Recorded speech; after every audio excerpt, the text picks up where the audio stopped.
ونشهد أن لا إله إلا الله وحده لا شريك له ولا نظير له ولا مثل له ولا مثال له ونشهد أن سيدنا وسندنا وشفيعنا وشفيع أمرنا وحبيبنا وحبيب ربنا ومولانا محمدا عبده ورسوله أرسله الله إلى كافة للناس بشيرا ونذيرا وداعيا إلى الله بإذنه وسراجا منيرا أما بعد فأعوذ بالله من الشيطان الرجيم بسم الله الرحمن الرحيم قد أفلح من تزكى وذكر اسم ربه فصلى بل تؤثرون الحياة الدنيا والآخرة خير وأبقى إن هذا لفي الصحف الأولى صحف إبراهيم وموسى صدق بزرگان محترم، برادرین عزیز اور میری اسلامی بہنیں، اللہ تبارک و تعالی نے انسان کو جسم اور روح دو چیزوں سے مرکب پیدا کیا ہے۔ اس عنوان پر میں گزشتہ جمعے سے گفتگو کر رہا ہوں کہ انسان جسم اور روح کا مجموعہ ہے۔ جسم کثیف ہے اور روح لطیف ہے۔ جسم چونکہ کثیف ظلمانی ہے، کیونکہ یہ کثیف سے کثافتیں پیدا ہوتی ہیں، غلاظتیں پیدا ہوتی ہیں، گندگیوں کا ظہور ہوتا ہے، روحانی امراض کا جو ہے گویا کہ منشا بنتا ہے۔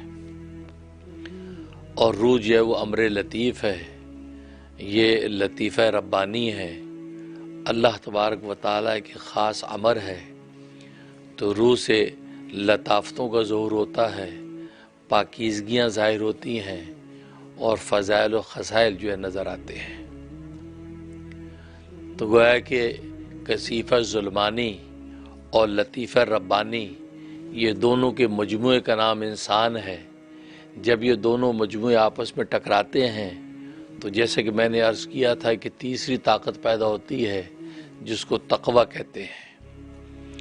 اس تقوی کے نتیجے میں انسان اللہ تبارک و تعالیٰ کا محبوب اور مقبول بنتا ہے اور اللہ تبارک و تعالیٰ کا قرب خاص حاصل کرتا ہے۔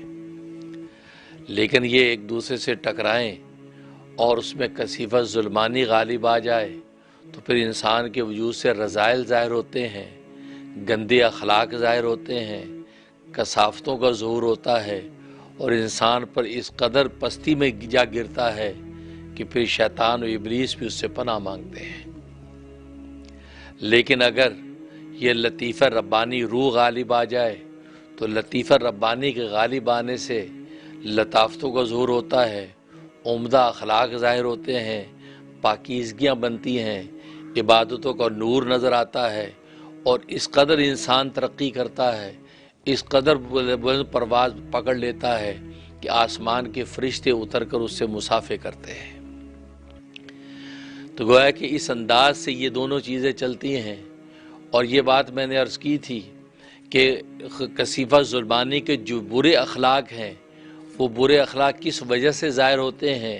انسان کے اندر جو جذبہ امساک ہے کہ کسی چیز کو روکے رکھنا اور دوسرے سے چھین لینا، یہ جو انسان کے اندر جذبہ ہے کہ اپنی چیز اپنے پاس روکے رکھے بلکہ دوسروں کی چیزیں بھی اپنے پاس چھین لے، یہ اس جذبے کو جذبہ امساک کہتے ہیں۔ روک رکھنے اور چھین لینے کا جذبہ یہ جب ظاہر ہوتا ہے تو پھر یہ رذائل اور گندی اخلاق ظاہر ہوتے ہیں۔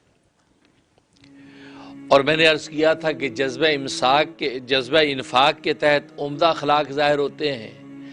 گویا کہ لطیفہ ربانی کے اخلاق وہ فعل انفاق پر ہیں، اور انفاق کا مطلب یہ ہے کہ اپنا بھی دے دینا اور جو لوگوں کا لوگوں کے پاس رہنے دینا، یہ جذبہ جب پیدا ہو جاتا ہے، انفاق کرنا، خرچ کرنے کا جذبہ، کہ اپنا مال بھی دوسروں پر خرچ کر دیا، اپنی جاہ و عزت و جلال بھی خرچ کر دیا، اور جو لوگوں کے پاس مال و دولت عزت ہے وہ ان کے پاس رہنے دی، ان سے چھینی نہیں، یہ جذبہ جب پیدا ہوتا ہے، اس جذبے کو جذبہ انفاق کہتے ہیں۔ تو جذبہ انفاق کی وجہ سے انسان کے اندر اچھے اخلاق ظاہر ہوتے ہیں۔ تو گویا کہ اس طریقے سے انسان اس مختصر دنیا کے اندر کام کرتا ہے، گویا کہ خسائل کو غالب کرنے کی کوشش کرتا ہے، رذائل کو دباتا ہے۔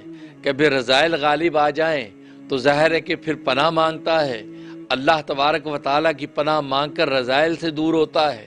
تو اس انداز سے انسان یہ شب و روز جو ہے وہ اس محنت اور کوشش میں لگا رہتا ہے، یہاں تک کہ اپنے اللہ سے جا ملتا ہے۔ اسی کو قرآن کریم نے کہا کہ فَاعْبُدْ رَبَّكَ حَتَّىٰ يَأْتِيَكَ الْيَقِينُ، اے بندے تو اپنے رب کی عبادت کرتا رہے یہاں تک کہ تجھے یقین آ جائے، یعنی یہاں تک کہ تجھے موت آ جائے۔ گویا کہ موت تک کا یہ وظیفہ ہے، موت تک کی یہ کشتی ہے، یہ عبادت گویا کہ نفس و شیطان کے ساتھ ایک کشتی، ایک مڑ بھیڑ ہے، ایک جنگ و جدل ہے اس شیطان ابلیس کے ساتھ اور انسان کے نفس کے ساتھ۔ فرمایا بس اس مڑ بھیڑ اور کشتی کے اندر لگا رہے یہاں تک کہ تجھے موت آ جائے، یعنی اپنے اللہ سے جا ملے۔ اب اللہ تبارک و تعالیٰ تیرے عمل اور جذبے کے مطابق فیصلے کرے گا کہ تو اصحاب الیمین میں سے ہے یا اصحاب الشمال میں سے ہے۔ تیرے نیتوں پر فیصلے ہوں گے، تیرے اعمال کا وزن تولا جائے گا، اور اس کے بعد اللہ تبارک و تعالیٰ کامیابی یا ناکامی کا پروانہ جاری کر دیں گے۔ بس یہ حقیقت انسان کی زندگی کی۔ اور جیسا کہ میں نے عرض کیا تھا کہ اللہ تبارک و تعالیٰ نے سال کے 4 مہینے عبادتوں کے رکھے ہیں۔ ہمارے عباداتی سال رمضان سے شروع ہوتا ہے۔ پہلا مہینہ عباداتی سال کا رمضان ہے، دوسرا شوال ہے، تیسرا ذوالقعدہ ہے، چوتھا ذی الحجہ ہے۔ گویا کہ یہ 4 مہینے یہ عباداتی سال ہیں۔ گویا کہ پورے کے پورے 12 مہینے میں سے 1/3 یعنی یہ جو 4 مہینے اللہ تبارک و تعالیٰ نے رکھے ہیں یہ عبادتوں کے رکھے ہیں۔ یہ وہ خاص کشتی جو نفس و شیطان کے ساتھ ہونی ہے، یہ اس کے مہینے ہیں۔ ان 4 مہینوں میں جب بندہ اس کشتی کے اندر جو ہے پوری جو قوت اور طاقت کے ساتھ مقابلہ کرتا رہتا ہے تو اللہ تبارک و تعالیٰ باقی سب مہینوں میں اس کے لیے کامیابی کا فیصلہ کر دیتے ہیں۔ اب باقی مہینوں میں پھر کوئی نفس و شیطان اس پر غالب نہیں آ سکتا، لیکن اگر وہ ان 4 مہینوں کے اندر تکاثر کا شکار ہوا، نفس و شیطان سے مغلوب ہو گیا، اسے اپنے رذائل کو نہ دبایا اور اپنے خسائل کو اوپر نہ کیا اور اپنے ظلمانی اس کثیفے کو گندگی کو ختم کر کے اچھے اخلاق کو اگر پیدا کرنے کی کوشش نہ کی، تو پھر باقی مہینوں میں کامیابی کی اب کوئی سبیل نہیں ہے۔ اس لیے یہ 4 مہینے اللہ تبارک و تعالیٰ نے ایسے رکھے ہیں۔ ان 4 مہینوں میں اللہ تبارک و تعالیٰ نے ہمیں ایسی عبادتیں دے دی ہیں جو ہر طرح کامل و مکمل جب ان 4 مہینوں میں انسان سچے دل سے محنت کر لیتا ہے تو پھر باقی پورے سال میں کامیابی ہی کامیابی ہے۔ اب رہا یہ سوال کہ کیا کوئی آسان اور مختصر راستہ ہے کہ انسان اپنے رذائل کو ختم کر کے اور خسائل کو حاصل کرے؟ ظاہر ہے آج کل شارٹ کٹ کا دور ہے، ہر آدمی کہتے ہیں یار شارٹ کٹ بتائیے، کوئی مختصر کوئی راستہ ہے؟ ہاں راستہ ہے، مختصر راستہ بالکل ہے، اور انہی 4 مہینوں میں اللہ تبارک و تعالیٰ نے اس مختصر راستے کا اشارہ کر دیا ہے۔ اور مختصر راستہ کیا؟ جیسے میں نے بتایا کہ جذبہ انفاق، خرچ کرنے کا جو جذبہ ہے یہ انسان کے اندر جتنا زیادہ بڑھتا ہے اللہ تبارک و تعالی اس کے اندر اخلاق اور عمدگی کے ساتھ ظاہر کرتے ہیں، اخلاق فضیلہ اس کے اندر ظاہر ہوتے ہیں اور اخلاق رذیلہ اس کے دبتے ہیں۔ خرچ کرنا تو گویا کہ مختصر آسان راستہ جو ہے اللہ تبارک و تعالیٰ کے قرب کو پانے کا اور خسائل کو حاوی کر کے رذائل کو ختم کرنے کا مختصر ترین راستہ اگر ہے تو وہ صدقے کا راستہ ہے۔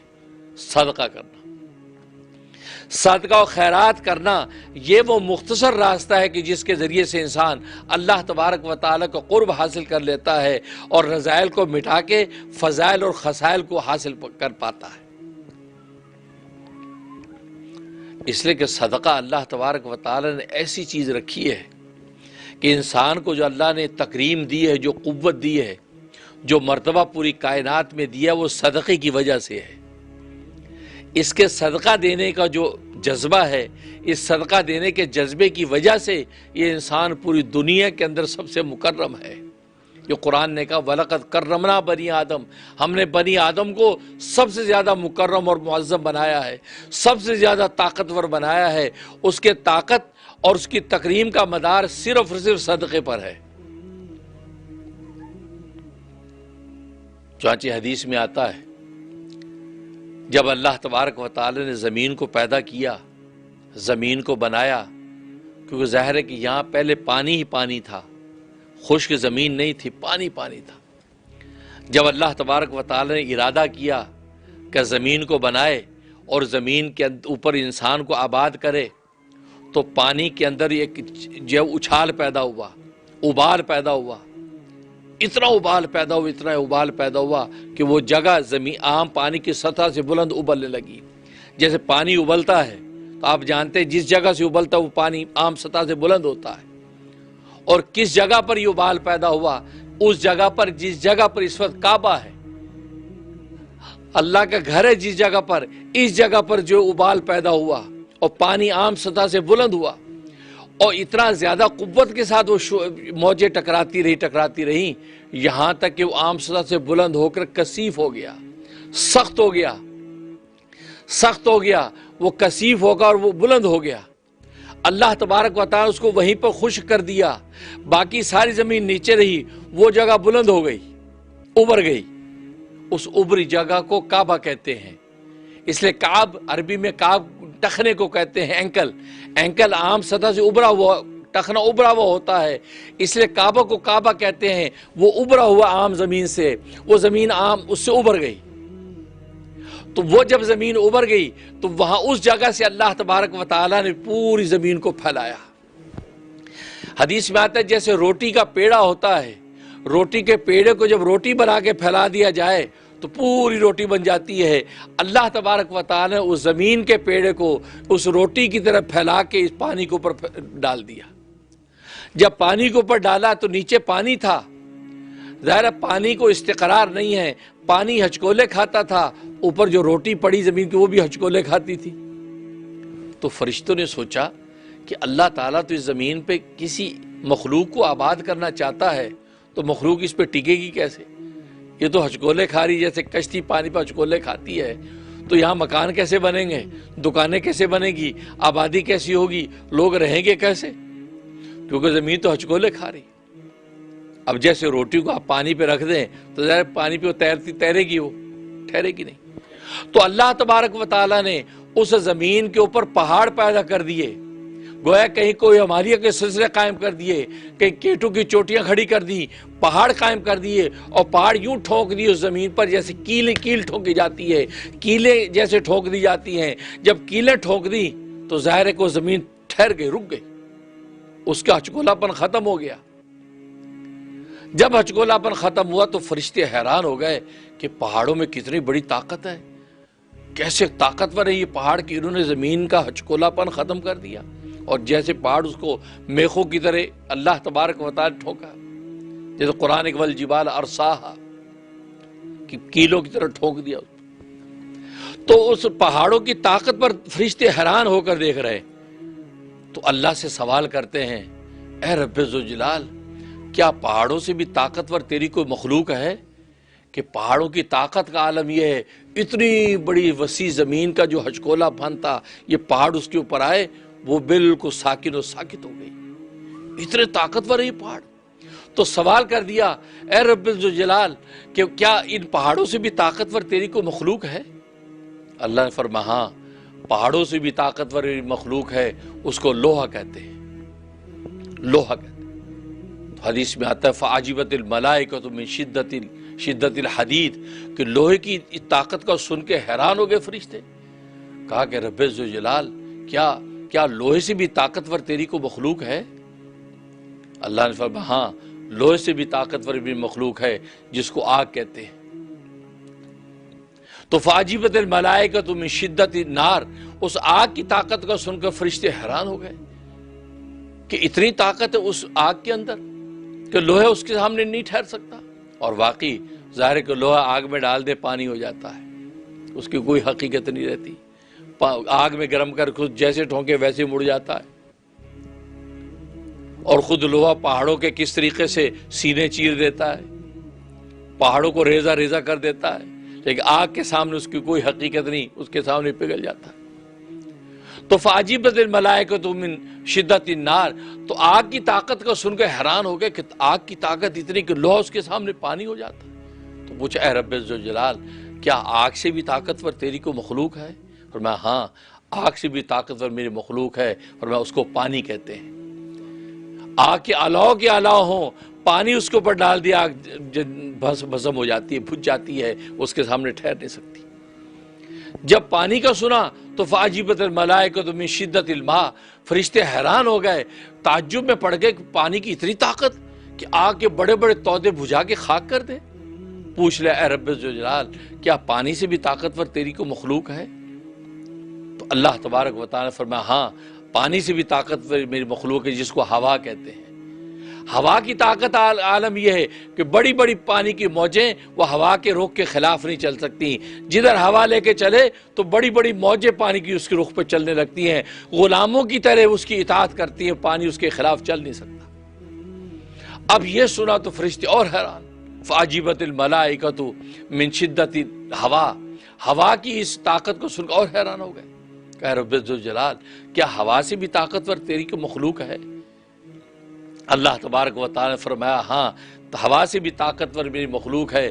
فرمایا کہ اس کو کیا کہتے ہیں؟ فرمایا اس کو آدم کا بیٹا کہتے ہیں۔ آدم کا بیٹا جو انسان، یہ ہوا سے بھی طاقتور مخلوق ہے، اور ایسی مخلوق ہے یہ ایک ہاتھ سے صدقہ دیتا ہے، اس انداز سے دیتا ہے کہ اس کے دوسرے ہاتھ کو خبر نہیں ہوتی۔ اتنا چھپا کے اپنے رب کی رضا کے لیے، اس چھپی ذات کو راضی کرنے کے لیے اتنا چھپا کے صدقہ دیتا ہے، اس کے دوسرے ہاتھ کو بھی خبر نہیں ہوتی۔ فرمایا کہ اس کی طاقت ان ہواؤں سے بھی زیادہ ہے۔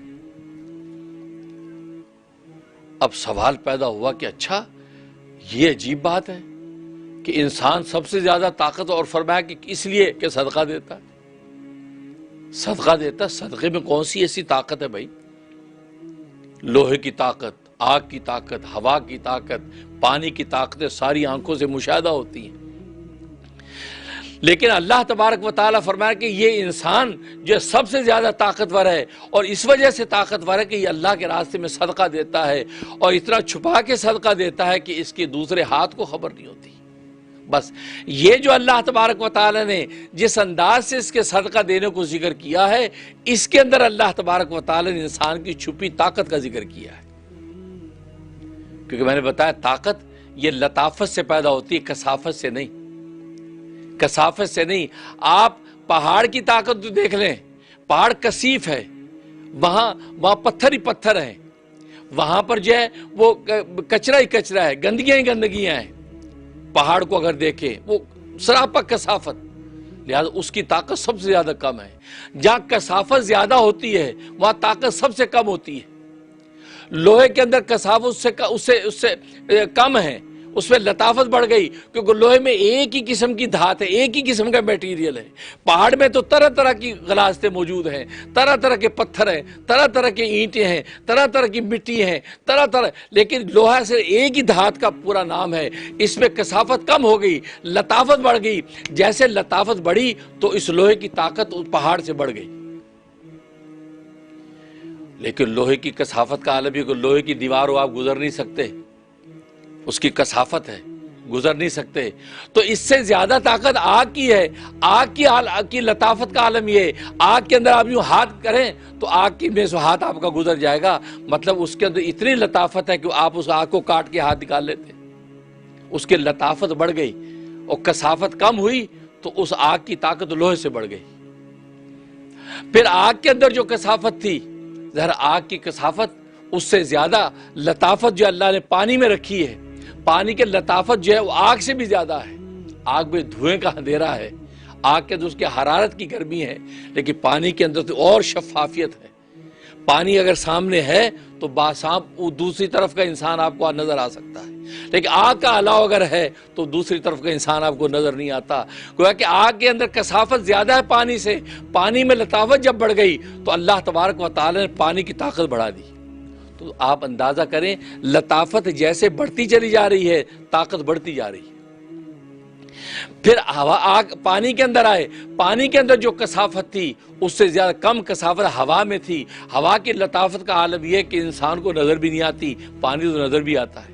پانی کا تو ایک جسم ہے جس کو آپ دیکھتے ہیں، ہوا تو نظر بھی نہیں آتی. کہ ہوا کی لطافت اور بڑھ گئی، تو ہوا کی لطافت اور بڑھی تو اس کی طاقت بڑھ گئی جو پانی سے بھی زیادہ ہے. لہذا اس لیے کہ ہوا پانی سے بھی زیادہ طاقتور. اور پھر پوچھا کہ ہوا سے زیادہ طاقتور؟ فرمایا کہ بنی آدم یعنی آدم کا بیٹا جو ہے وہ ہوا سے بھی زیادہ طاقتور ہے. وہ کیوں؟ فرمایا اس لیے کہ وہ ایک ہاتھ سے صدقہ دیتا دوسرے ہاتھ کو خبر نہیں ہوتی. یہ جو عنوان اللہ تبارک و تعالی اختیار فرمایا ہے، اس عنوان میں اس انسان کی لطافت ذکر کی ہے. اس کی لطافت کا عالم یہ ہے، ایسی لطافت ہوا کے اندر بھی نہیں ہے جو لطافت اس کے اندر ہم نے پیدا کی ہے. لہذا اس لطافت کی وجہ سے اس کی طاقت ہوا سے بھی بڑھ گئی. جب ہوا سے بڑھ گئی تو پوری کائنات میں سب سے طاقتور اگر کوئی مخلوق ہے تو وہ انسان ہے. وہ انسان سے طاقتور اب ایک ہی ذات ہے، وہ اللہ تبارک و تعالیٰ کی ذات. اس کے علاوہ جتنی بھی مخلوقات ہیں وہ انسان سے زیادہ کمزور اور انسان سب سے زیادہ طاقتور ہے. لیکن انسان کے اندر یہ طاقت اور لطافت کیسے پیدا ہوئی؟ فرمایا چھپا کر صدقہ دینے سے پیدا ہوئی. تو صدقہ ہے وہ طاقت جو انسان کے اندر ایسی لطافت پیدا کر دیتا ہے وہ پھر یہ دنیا کے مادی وسائل کا محتاج ہی نہیں رہتا. وہ اپنی آواز پہنچانے کے لیے ٹیلی فون اور لاؤڈ سپیکر کا محتاج نہیں رہتا. وہ پھر جو ہے دریاؤں کو عبور کرنے کے لیے کشتی اور جہاز کا محتاج نہیں رہتا. یہ دنیا کے جو اسباب خود اس کی غلامی ڈائریکٹ غلامی کرتے ہیں. آج کی سائنس اور ٹیکنالوجی تو یہ ہے کہ ہوائی جہاز پر بیٹھیں گے، ہوائی جہاز لے کر اس کو اڑے گا. اس مادہ کے محتاج ہے، وہ ہوائی جہاز کا محتاج ہے پروازوں میں جانے کے لیے. لیکن جس انسان کے لطافت زیادہ بڑھ جائے وہ انسان پہ ہوائی جہاز کا محتاج نہیں، بغیر ہوائی جہاز کے عرش معلی پر پہنچ جاتا ہے. سرکار دو عالم صلی اللہ علیہ وسلم معراج کا سفر کر کے آئے، بغیر ہوائی جہاز کے کر کے آئے. وہ پھر محتاج نہیں ہے. حضرت سلیمان علیہ السلام وہ سائنس اور ٹیکنالوجی کے محتاج نہیں، لیکن پوری تخت شاہی ہواؤں کے اندر اڑتا نظر آتا ہے. کئی مہینے کا سفر کرتے نظر آتے ہیں. اور ساتھ زمین کے وہ ٹکڑے جس میں مال مویشی ہے وہ بھی زمین کے ساتھ اڑتے نظر آتے ہیں. اتنا بڑا تخت شاہی، اتنا بڑا تخت شاہی کہ آپ کی تخت کے پیچھے 1000 جرنیل فوجی 1000 جرنیل کھڑے ہوتے تھے، اور ہر ایک جرنیل کے ساتھ ہزار کی فوج ہوتی تھی. وہ تخت شاہی ایسا نہیں چھوٹی کرسی اڑی جا رہی ہے، نہیں، اتنا بڑا تخت. 1000 جرنیل اور ہر جرنیل کی فوجی 1000. اب اندازہ لگا لی کتنی بڑی فوج وہ تخت شاہی کے ساتھ کھڑی. اور پھر 3-4 میل کا پورا ٹکڑا زمین کا جس پہ گائے ہیں، بھینسیں ہیں، بکریاں ہیں، بھیڑے ہیں، تاکہ جہاں اتریں گے وہاں ذبح کر کے پھر کا کھانا پکے گا. وہ زمین کا 3-4 میل کا ٹکڑا زمین کا وہ ساتھ اڑتا تھا. یہ کہاں سائنس تھی اس وقت، کہاں ٹیکنالوجی تھی؟ یہ کیا ہو رہا ہے؟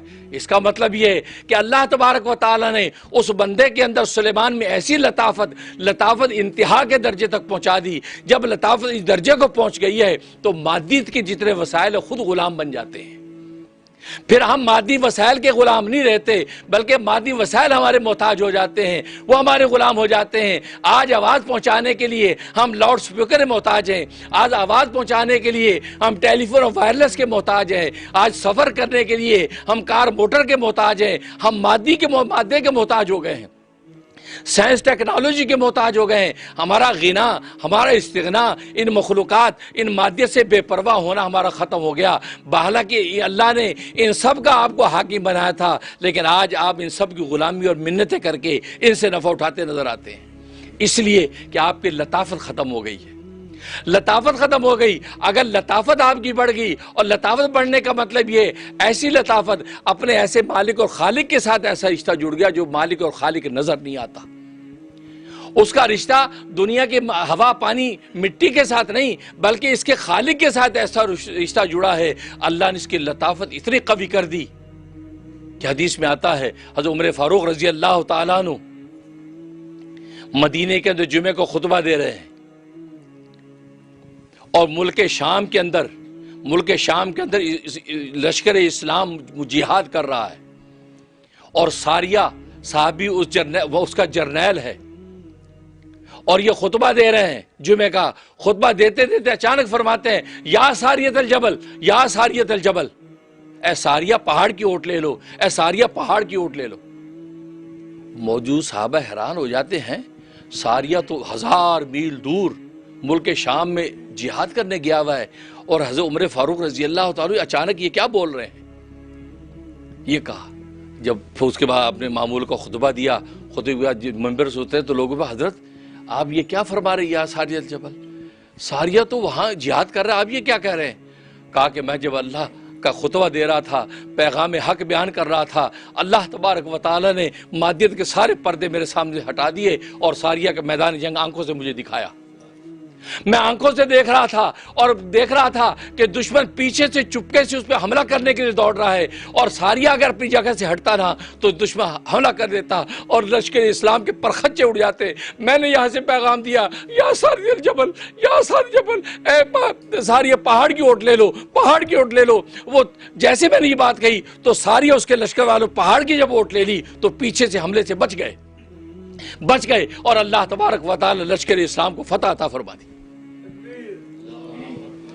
1 مہینے کے بعد جب لشکر مدینے میں آیا ان سے پوچھا کہ کیسے فتح ہوئی؟ کہا کہ اگر عمر فاروق رضی اللہ تعالیٰ عنہ ہمیں گائیڈ نہ کرتے تو دشمن ہمارے پرخچے اڑا دیتے۔ ہم میدان جہاد میں تھے، ہمیں پتہ نہیں کہ پیچھے سے دشمن حملہ کرنے آ رہا ہے۔ ہمیں وہاں حضرت عمر کی آواز یوں آئی یا ساریہ الجبل، اے ساریہ پہاڑ کی اوٹ لے لو، تو ہر مجاہد کہتا ہمیں ایسی آواز آ رہی جیسے عمر مجھے کہہ رہے ہیں۔ ہم نے فوراً پہاڑ کی جب اوٹ لی ہے، اللہ تبارک و تعالی ہمیں فتح میں بدل دیا۔ اب بتائیے یہ کون سا لطیف انسان تھا؟ وہ مادیت کا محتاج نہیں، یہ مادی پردے سارے ہٹ گئے۔ مادی پردے میرے اور تمہارے لیے ہیں، اللہ کے لیے نہیں ہیں۔ سارے پردے ہٹا دیے، میدان کارزار نظر آ رہا ہے، لاؤڈ سپیکر کے محتاج نہیں ہے، یہاں مدینے سے بولتے ہیں، ملک شام کے اندر آواز سنائی دیتی۔ یہ ہے وہ ولایت کا راستہ، یہ وہ ایمان کا راستہ۔ اس مادیت کا محتاج انسان بن کے نہیں چلتا بلکہ وہ اس مادیت کے پیدا کرنے والے کا محتاج بن کے جب چلتا ہے تو مادہ خود غلامی کرتا ہے۔ یہ عمر فاروق رضی اللہ تعالیٰ عنہ ہیں، دریائے نیل کے اندر خط ڈالتے ہیں۔ جب ان کو کہا کہ دریائے نیل یہ پانی نہیں دیتا، خشکی آ گئی ہے اور یہاں کا دستور یہ ہے کہ دریائے نیل کے اندر جب تک یہ خوبرو لڑکی زیورات سے مزین کر کے دلہن بنا کے اس دریا کی بھینٹ نہیں چڑھاتے اس وقت تک دریا پانی نہیں دیتا۔ تو صحابی سعد ابن ابی وقاص وہاں سے پوچھتے ہیں یا امیر المومنین کیا کروں؟ فرمایا کہ نہیں، یہ جاہلیت کی رسموں کا اسلام انکار کرتا ہے، اس کی قطعاً اجازت نہیں ہے ایک بے گناہ کو ہم اس طرح بھینٹ چڑھائے۔ میں تمہیں خط لکھ کے بھیجتا ہوں، یہ خط دریا نیل کے اندر ڈال دو۔ کس کو خط لکھ رہے ہیں؟ دریا نیل کو لکھ رہے ہیں۔ میں نے اور تو نے کبھی سوچا بھی نہیں ان بے جان چیزوں کو ہم بات کہیں، نہیں، اس لیے کہ وہ ان کا رابطہ وہاں ہے۔ خط لکھ رہے ہیں، کیا لکھ رہے ہیں؟ اللہ کے بندے عمر کی طرف سے دریائے نیل کے نام، اللہ کے بندے عمر کی طرف سے دریائے نیل کے نام۔ اس کے بعد کہ اے نیل، اے نیل، اگر تو زمانہ جاہلیت کی اس رسم کی وجہ سے چلتا ہے اور تو لوگوں کو پانی دیتا ہے تو پھر تیرے پانی کی ہمیں کوئی ضرورت نہیں، اور اگر تو اللہ تبارک و تعالیٰ کے امر سے چلتا ہے تو اللہ کا بندہ عمر تجھے حکم دیتا ہے تو اللہ کے لیے، اللہ کے بندوں کے لیے جاری ہو جا۔ یہ کہہ کے فرمایا کہ جب دریائے نیل کے اندر جو خط ڈالا ہے تو صحابی فرماتے ہیں کہ اسی وقت پانی ابلنے لگا ہے اور پانی آج تک دریائے نیل میں پانی ختم نہیں ہوا۔ وہ ایک خط ڈالے، یہ مادیت کہاں گئی؟ کوئی مادیت کے خزانے نہیں۔ اللہ تبارک و تعالیٰ کے ساتھ تعلق، اپنی روحانیت کو ایسا لطیف کر لیا ہے، تعلق مع اللہ یقین ایسا کامل کر لیا ہے کہ وہ سمجھتے ہیں یہ جو کچھ ہوتا نظر آتا ہے اس میں ہمارے اسباب کا کوئی دخل نہیں، اسباب تو ہمارا تسلی و تسکین کا نام ہے، اصل فیض اللہ تبارک و تعالیٰ کی طرف سے ہوتے ہیں۔ خط بھیجا اور کام ہوگا۔ دریائے نیل اتباع کر رہا ہے، اور آج تو ہم سوچتے بھی نہیں، ہم دریائے نیل کو کہیں کہ تو جا پانی دے دے، ہم کہیں یار بے جان یہ کہاں سنتا ہے، کیوں؟ اس لیے کہ ہماری نظر اسباب پر ہے، ہم رب الاسباب کی طرف نہیں دیکھتے کہ رب الاسباب کے لیے تو سب جاندار ہیں، وہ پتھروں کو حکم دے تو اس میں چشمے جاری ہو جائیں، وہ پہاڑوں کو حکم دے اپنی جگہ چھوڑ دیں۔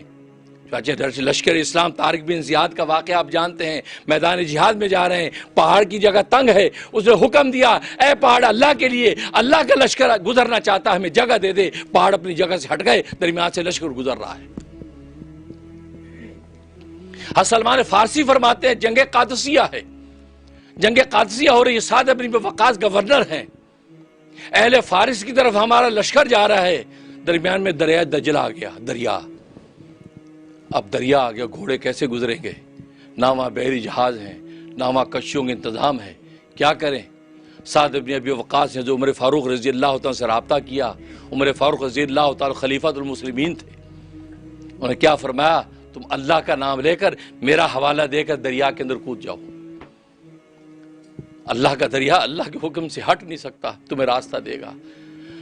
سلمان فارسی فرماتے ہیں انہوں نے حکم حوالہ دیا، ہم لشکر اسلام ہیں، اللہ کے نام کی سربلندی کے لیے ہم دوسری طرف جانا چاہتے ہیں، ہمیں راستہ دے دو، یہ کہا اور بسم اللہ پڑھ کے دریا کے اندر لشکر ڈالا ہے۔ سلمان فارسی فرماتے ہیں سعد بن وقاص کے ساتھ ساتھ میں تھا، فرمایا کہ لشکر یوں چل رہا تھا دریا کے اوپر جیسے خشکی پر چل رہا ہے، پورا لشکر گزر گیا، کسی کو کوئی چیز گم نہیں ہوئی، پورا لشکر باہر ادھر گزر گیا، لیکن ایک شخص کا پیالہ، پانی کا پیالہ دریا میں کہیں گر گیا، اور وہ قریش کا حلیف تھا، وہ سردار رک گیا، کہا کہ بھئی میرا پیالہ جب تک یہ دریا نہیں دے گا میں تو نہیں جاتا، کھڑا ہو گیا دریا کے آگے، کہا کہ دریا تو نے میرا پیالہ ہی چھیننا تھا، اتنا بڑا لشکر گزرا، کسی کا تو نے کوئی مال نہیں چھینا، میرا پیالہ تو نے چھین لیا، اے دریا میں اس وقت تک یہاں سے نہیں ہٹوں گا جب تک تو میرا پیالہ نہیں دے گا۔ سلمان فارسی فرماتے ہیں اس نے یہ بات کہی، تھوڑی دیر کے بعد ایک موج آئی، اس موج نے آگے پیالہ اس کے قدموں میں ڈال دیا۔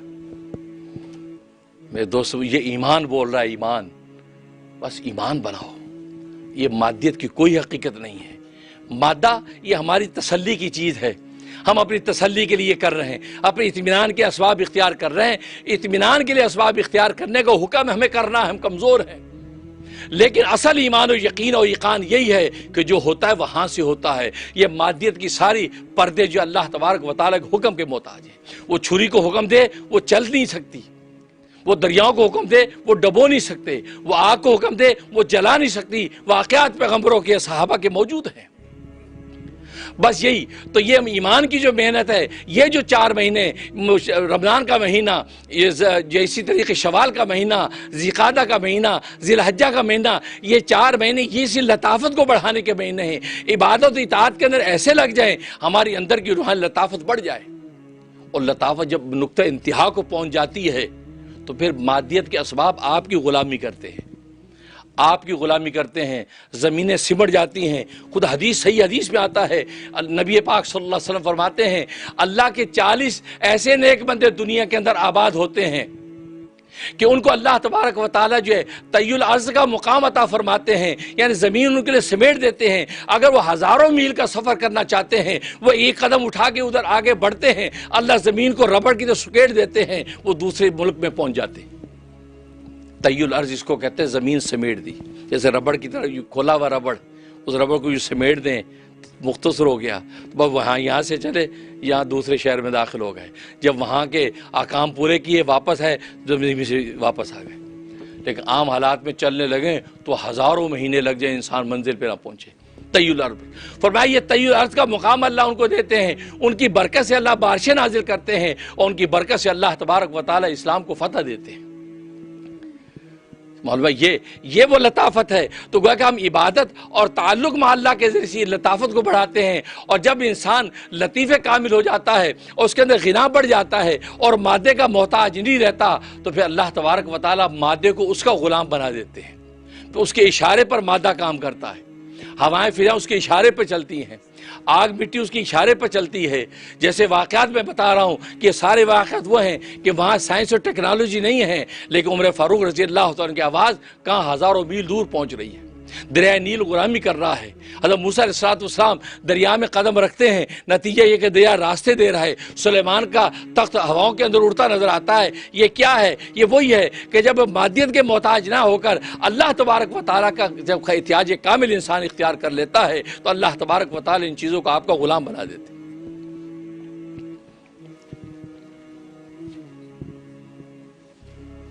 اور اس سے دو فائدے ہوتے ہیں جب انسان مادیت سے ہٹ کے لطافت میں محنت کرتا ہے، یا تو فزیکلی اس کو یہ کمال حاصل ہو جاتا ہے، ولایت و معرفت کے اس مقام پر پہنچ جاتا ہے کہ مادے اس کی غلامی کرتے ہیں، جیسے عمر فاروق رضی اللہ تعالیٰ عنہ کی فضائیں غلامی کر رہی ہیں، ہوائیں غلامی کر رہی ہیں، اور مادیت کے خزانوں کی غلامی کر رہے ہیں۔ یا تو یہ مقام مل جاتا ہے، اگر وہ مقام نہیں ملتا تو کم سے کم یہ مقام ضرور مل جاتا ہے، انسان اپنے عقیدے اور ایمان کے اندر ہی بات کو سمجھ لیتا ہے، جو ہوتا ہے اللہ تبارک و تعالیٰ کے امر سے ہوتا ہے۔ دنیا کے اندر جو اسباب نظر آتے ہیں، اسباب میں کوئی طاقت نہیں ہے، گویا کہ اسباب پر ایمان اٹھ کر اور رب الاسباب پر ایمان اس کا کامل ہو جاتا ہے۔ کوشش اس بندے کا کام ہے، وہ اختیار کرتا ہے، باقی وہ کہتا ہے فیصلے اللہ تبارک و تعالیٰ کی طرف سے ہوتے ہیں۔ یہ یقین اور معرفت نصیب ہو جاتی ہے تو یہ بھی اللہ تبارک و تعالیٰ کے ولایت و معرفت کا ایک مقام ہے جو اللہ کو انسانوں کو اللہ عطا کر دیتے ہیں۔ تو فزیکلی اگر ہم اس مقام پہ نہ پہنچیں کہ فضائیں ہماری آواز پہنچائیں، لیکن ہم ایمان اور یقین تو یہ رکھیں گے کہ بھئی یہ سب اللہ کے امر سے ہوتا ہے، ہماری کوئی حقیقت نہیں۔ ہمارا کام کھانا کھانا ہے، بھوک مٹانا اللہ کا کام ہے۔ ہمارا کام پانی پینا ہے، پیاس مٹانا اللہ کا کام ہے۔ روٹی بھوک نہیں مٹا سکتی، ورنہ جول بقر کی بیماری جس کھاتا رہتا ہے، انسان کھاتا رہتا ہے، اس کی بھوک نہیں مٹتی، یہاں تک پیٹ پھٹ جاتا ہے، مر جاتا ہے۔ اسی طرح استسقاء، پیاس کا مرض، پانی پیتا رہتا اس کی پیاس نہیں مٹتی، یہاں تک اس کا پیٹ پھٹ جاتا ہے۔ تو یہ بیماریاں کیوں پیدا ہو رہی ہیں؟ پانی نے پیاس نہیں مٹائی، کھانے نے بھوک نہیں مٹائی، بھوک اللہ نے مٹائی ہے۔ اسی لیے تو کھانا کھانے کے بعد شکر اللہ کا کرتے ہیں، یا اللہ تو نے کھانا کھلایا ہے، تو نے پانی پلایا ہے، اور تو نے ایمان کی دولت عطا فرمائی ہے، یا اللہ تیرا شکر کرتے ہیں کہ تو نے ہمارے کھانے کے ذریعے ہماری بھوک مٹا دی ہے۔ تو کھانا کھاتے وقت ہمارا ایمان اب یہ بن جانا چاہیے کہ بھوک مٹاتا اللہ ہے، کھانا کھانا ہم نے ہے، دوا لینی ہم نے، شفا اللہ نے دینی ہے، دوا نے شفا نہیں دینی۔ طبیب کے پاس جا کر ہم نے دوا لیں گے، طبیب کے پاس جا کر شفا نہیں مانگیں گے، شفا اللہ تبارک و تعالیٰ سے مانگیں گے۔ بس یہ ایمان و معرفت جب بن جاتی ہے تو اللہ تبارک و تعالیٰ کی رحمت سے انسان طمانیت اور ولایت کے ایک مقام پر فائز ہو جاتا ہے۔ اسی کو رمضان میں لیلۃ القدر کہا کہ قدر والی جو رات ہے، اس قدر والی رات میں اللہ تبارک و تعالیٰ یہ ساری ڈگریاں جاری کرتے ہیں، وہاں کیٹیگری قائم کر دیتے ہیں، یہ ولایت و معرفت کس مقام پر ہے، یہ اس مقام پر ہے، یہ اس مقام پر ہے۔ تو گویا قدر والی رات میں انسان کی قدر و منزلت کے فیصلے ہو جاتے ہیں، کہ جب وہ رمضان بھر میں محنت کرتا ہے دنوں میں راتوں میں، تو قدر والی رات میں اللہ تبارک و تعالیٰ فیصلہ کرتا ہے، یہ ابدال میں سے ہے، یہ اقطاب میں سے ہے، یہ غوثوں میں سے ہے، یہ اخیار میں سے ہے، یہ نجبا میں سے ہے، یہ اوتاد میں سے ہے، ولایت و معرفت کے منصبیں تقسیم ہو رہی، یہ صدیقین میں سے ہے، یہ صالحین میں سے ہے۔ تو جس درجے کا ایمان و یقین حاصل کر لیتا ہے، اللہ تبارک و تعالیٰ قدر والی رات کے اندر وہ قدر و منزل کے فیصلے تقسیم کر دیتے ہیں۔ تو میں نے بتایا انہی 4 مہینوں میں سب ہو رہا ہے، کیونکہ شوال سے لے کے ذوالقعدہ تک یہ حج کے مہینے ہیں، اس سے پہلے یہ رمضان۔ تو میں نے بتایا یہ ساری کی ساری انسان کی طاقت کا مدار کس پر؟ صدقے پر ہے۔ صدقہ دیتا اس طرح کہ ایک ہاتھ سے دیتا دوسرے ہاتھ کو خبر نہیں ہوتی۔ اب سوال ہوا کہ صدقے میں کیسے طاقت ملے گی، وہ تقریم اور قوت لطافت کیسے بڑھتی ہے؟ اس کی وجہ یہ ہے کہ دیکھو جب صدقہ دیتا ہے انسان، میں نے گزشتہ بیان میں میں نے بتایا تھا 4 رذیلیں ہیں، بخل کا مرض ہے انسان کے اندر، کبر کا مرض ہے انسان کے اندر، اور اسی طریقے سے ریا کا مرض ہے انسان کے اندر، اسی طریقے سے جو ہے وہ حرص کا مرض ہے۔ تو یہ 4 رذیلیں میں نے بتایا تھا گزشتہ بیان میں، یہ 4 رذیلے چھپا کر جب انسان صدقہ دیتا ہے، یہ چاروں کے چاروں رذیلے اس کے ختم ہو جاتے ہیں۔ جب نفس سے صدقہ دیتا ہے تو صدقہ دینے سے بخل ختم ہو جاتا ہے، کیونکہ بخل کے اندر تو انسان اپنے مال کو چھپا کے رکھتا ہے، دینا نہیں چاہتا۔ یہاں جب صدقہ دیتا ہے سب سے پہلے اس کا بخل ختم ہو جاتا ہے، بخل کٹ جاتا ہے۔ جب بخل کٹ جاتا ہے اس میں سخا پیدا ہو جاتی ہے، سخاوت کا جب وہ وصف اس کے اندر ظاہر ہو جاتا ہے۔ اور پھر صدقہ کے بعد انبساط صدقہ، وہ پوری اطمینان قلبی اور خوشی کے ساتھ صدقہ دیتا ہے، کہ جس انداز سے یہ صدقہ دیتا چھپا کے کسی کو پتہ نہ چلے پوری محبت کے ساتھ اللہ کے راستے میں صدقہ دے رہا ہے، اس کا مطلب صدقے پر اس کو جو قلبی خوشی ہے وہ کسی اور صورت میں نہیں ہے۔ تو گویا کہ انبساط صدقہ، ایک تو صدقہ دینے پر بخل ختم ہوا، اس کو سخاوت مل گئی، اور پھر اس نے جس خوشی کے ساتھ صدقہ دیا ہے، جس خوشی کا صدقہ دیا ہے، اس کی وجہ سے اس کے اندر سے حرص ختم ہو گئی۔ جب خوشی کے ساتھ اپنا مال دوسرے کو دے رہا ہے اور دوسرے کے بعد مال دے کر اس کی طبیعت میں انبساط پیدا ہو رہا ہے، تو فرمایا اس کا دوسرا مال حرص ختم ہو گئی۔ جب حرص ختم ہوئی تو اس کے اندر قناعت پیدا ہو گئی، تو سخاوت آ گئی، قناعت آ گئی، دو۔ اور تیسرا جب اس نے جب وہ اخفا کیا، چھپا کر صدقہ دیا ہے۔ چھپا کے صدقہ دینے کا مطلب ہے کہ انسان چھپاتا اس چیز کو جس کو اس قابل نہیں سمجھا کہ سمجھتا کہ لوگ دیکھیں۔ انسان اپنی اس چیز کو چھپاتا ہے جہاں لوگ نہ دیکھیں۔ اگر کسی نے جو ہے وہ $1 صدقہ دینا ہو تو ہاتھ بند، مٹھی بند کر کے ڈالتے تھیلے میں، یار کوئی ویکھے نا $1 دیتا ہے، ایڈا وڈا سیٹ۔ چھپاتے ہیں نا، کیونکہ $1 کو معمولی سمجھتے، $100 دے گا، کھول کے دے گا، جی موزن صاحب پڑھو، $100 دیتا، بڑی گل ہے جی۔ انسان کی نیچر ہے۔ تو گویا کہ یہ جب چھپا کے صدقہ دے رہا ہے تو اپنے صدقے کو نتھنگ سمجھ رہا ہے، یہ شرما رہا ہے، شرمندہ ہو رہا ہے، لوگ دیکھیں گے یار کیا معمولی چیز دی ہے، لہذا وہ چھپا کے صدقہ دے رہا ہے۔ تو اپنی چیز کو کم تر سمجھنا، یہ تواضع ہے، انکساری ہے، عاجزی ہے۔ تو اس کے اندر سے ریا نکل گئی، ریا نکل گیا، دکھا کے دے۔ ریا جب ختم ہوئی تو ریا ختم ہوئی، اس کے اندر تواضع پیدا ہو گئی، اس پہ تواضع پیدا ہو گئی کہ تواضع کے ساتھ ایک چیز دے رہا ہے کہ اپنی چیز کو معمولی سمجھ رہا ہے، تو تواضع کا وصف اس کے اندر آ گیا۔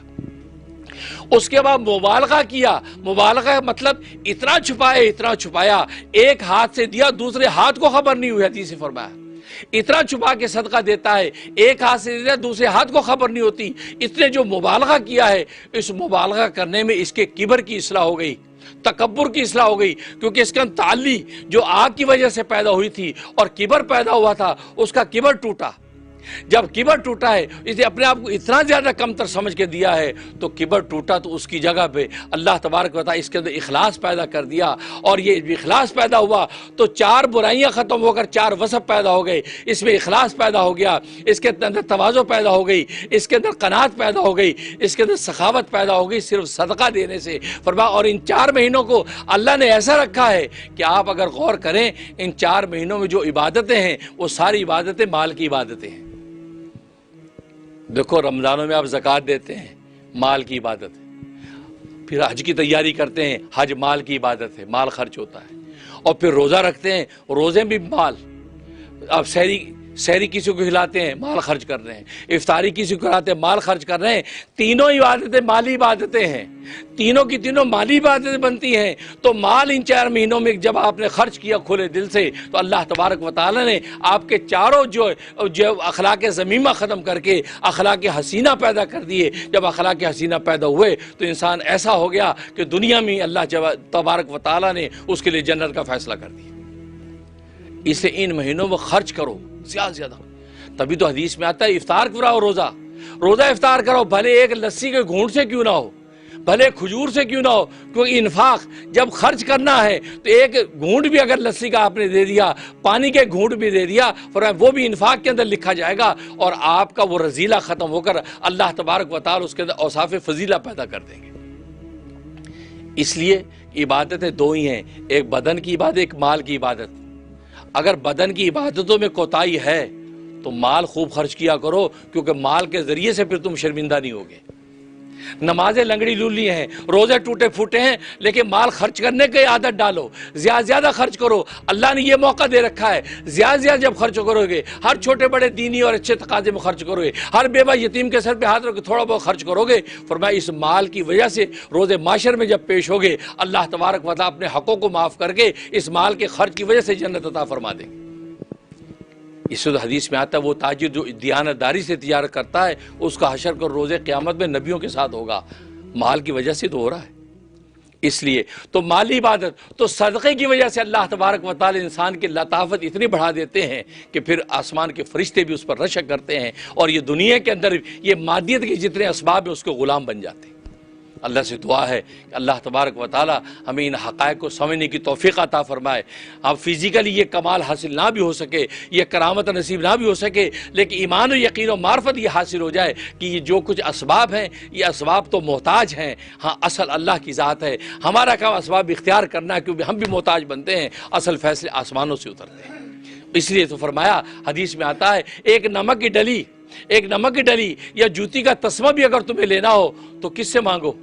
اللہ سے مانگو. بھائی اللہ نمک کی ڈلی کی اللہ سے کیا مانگنا؟ پڑوسی کا دعا یار نمک دے یار، اور یہ تسمہ یار کیا مانگ رہا ہے، $2 کے تسمے لے آئے. نہیں، کہنے کا مقصد یہ تمہارے اسباب میں وہ طاقت نہیں ہے تمہیں ایک نمک کی ڈلی دلا سکے، تمہارے ڈالروں میں وہ طاقت نہیں ہے تمہیں تسمہ دلا سکے، کیونکہ فیصلہ اوپر سے ہونا ہے. سب سے پہلے اللہ سے دعا کرو، یا اللہ ایک نمک کی ڈلی اور تسمہ لینا چاہتا ہوں، یا اللہ اپنے لطف و کرم سے اس کا مجھے اپنے لطف کے خزانے سے عطا فرما دے.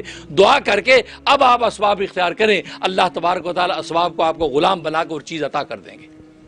یہ عادت ڈال لو، پھر دیکھو صبح شام ولایت و معرفت کے راستے پہ ترقی کرو گے. اللہ تبارک و تعالی عمل کرنے کی توفیق عطا فرمائے. وآخر دعوانا ان الحمدللہ رب العالمین. آج کا خطبہ سپانسر کیا ہے ویسٹ ورجینیا سے ڈاکٹر سلمان صاحب نے. ڈاکٹر محمد سلمان صاحب کے لیے دعا گو ہیں کہ اللہ تبارک و تعالی ان کو ظاہری باطنی دولتوں سے مالا مال فرمائے، اور یہ پیغام حق دنیا میں جہاں جہاں پہنچا ہے ان کے حق میں بھی یہ اس کو صدقہ جاریہ فرمائے.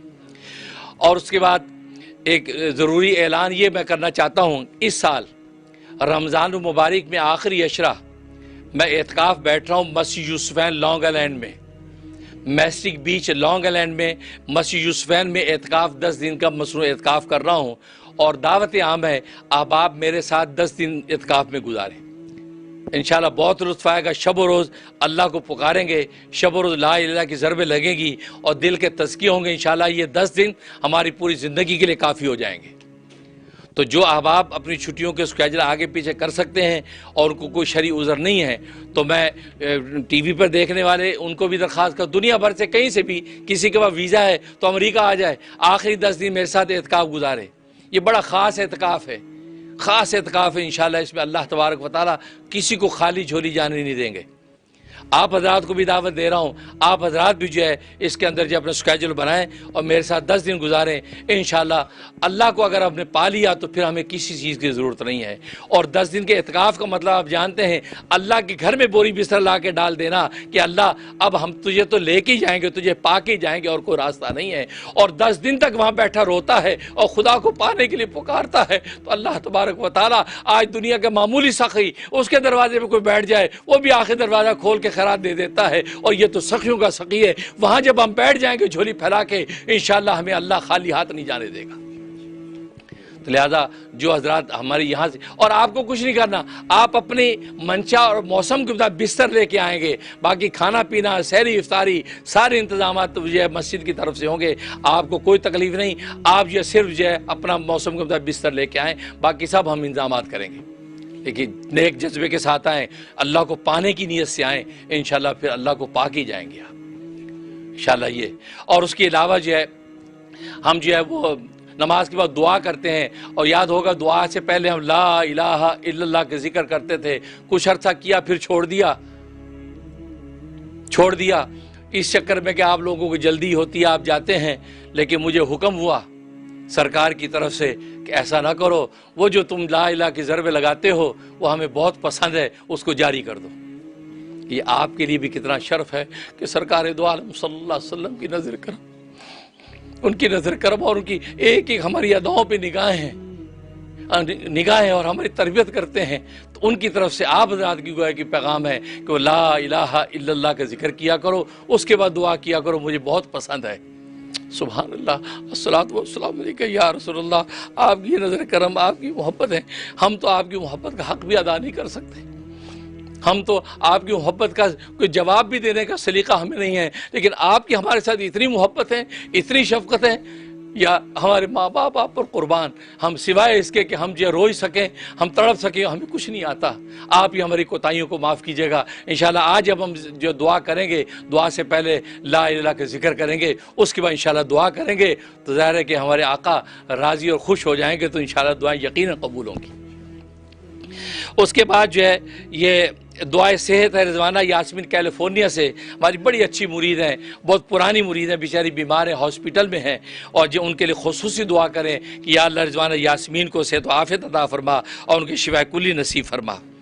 اور خدیجہ فطر ہیں، یہ شکاگو سے، یہ بھی کینسر کے موذی مرض کے اندر مبتلا ہیں، اللہ تبارک و تعالیٰ ان کو بھی شفاء کلی عطا فرمائے۔ اور سبات کی فیملی کامرہ صوبی امیمہ، اللہ ان کو بھی برکت عطا فرمائے۔ اور ریشمہ بیٹی انڈیا سے، ان کے شوہر انیس، یا اللہ ان کے لیے بھی روزگار کا انتظام فرما، ان کی جو پریشانی دور فرما۔ اور اسلام آباد سے حبیب خان، ان کی پروموشن کا مسئلہ ہے، اللہ تبارک و تعالیٰ ان کو بھی برکت عطا فرمائے۔ باقی تمام حاضرین ناظرین کی یا اللہ جو بھی جائز مرادیں ہیں سرکار دو عالم صلی اللہ علیہ وسلم کے صدقے طفیل سے یا اللہ ہماری ان تمناؤں کو پورا فرما، آمین یا رب العالمین۔